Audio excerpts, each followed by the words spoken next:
July 4th, 2022. I was partying with my friends, and the next day I woke up, I had to get ready for work, and I got out of bed and I just fell straight down. Okay, this is not a hangover. I went down to the bathroom, I just vomited, and it was just blood. I got really sick. I spent 6 months suffering. The pain that I was going through was pain that I would not wish onto anybody.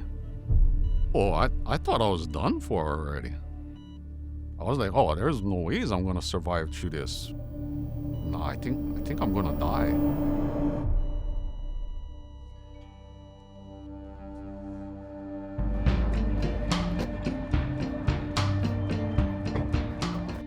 As long as I could remember, I always struggled with alcoholism. I started pretty much drinking from when I was 13. 23, 24, I started drinking real heavy. If I'm awake, I'll be drinking.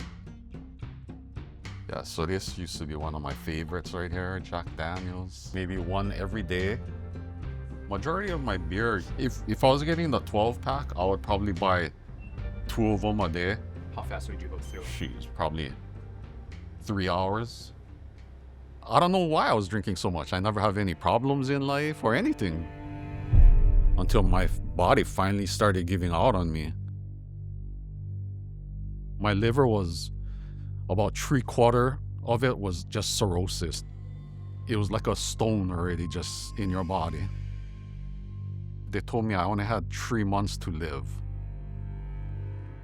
They told me, well, you only have 2 choices right now.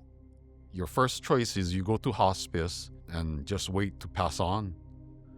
Or you can go on the waiting list to receive a liver transplant.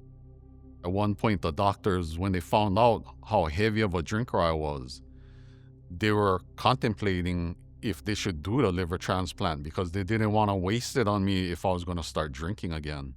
A group of doctors told me I should go to hospice. I accepted it.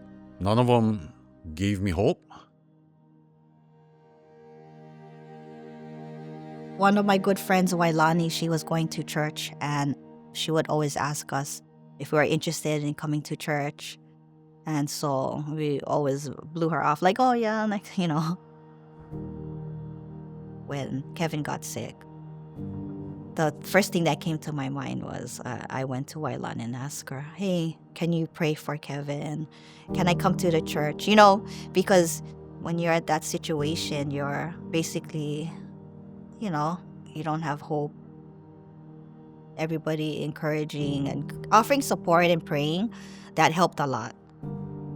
She said, oh, the people at church are praying for you? You said people at church are praying for me. My wife and her friend approached me and they said, oh, somebody wants to come and visit you. When I walked in, my prayer was simply to pray for Kevin to move up the list with the liver transplant. Yeah, I remember when he was praying over me, it felt so powerful. Like, I started crying and stuff like that. I think he had the idea like, I could be gone at any second. And so that Friday night between maybe 6:45 and 7 p.m., Kevin said the sinner's prayer, received Jesus Christ into his heart. During that time, he was like really suffering because he didn't eat and he was basically dying. At one point, I was telling my family, I don't think I can go through this pain anymore. Maybe I should just go to hospice and wait. That next day, I got a call from the doctor. I was waiting for her to tell me that we're going to put him in hospice because that's what he wants.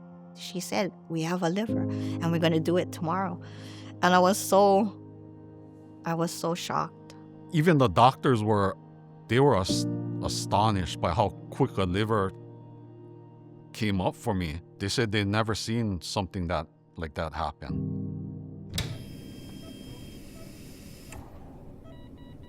After they did the liver transplant, my body started rejecting the liver to where I flatlined. And I went beyond the point of where they tried to revive you. They gave up hope. They stopped trying to bring me back. People ask me, oh, did you see the angels and this and that? I told them, no, I didn't see that, but I just knew that I was at peace. Nothing hurt anymore. I just, all of a sudden, just, like the monitors started going again. You know, God gave him another chance. I used to just think life was life. After I die, I go 6 feet under, and that's it. Never really believed in anything until after all of this happened.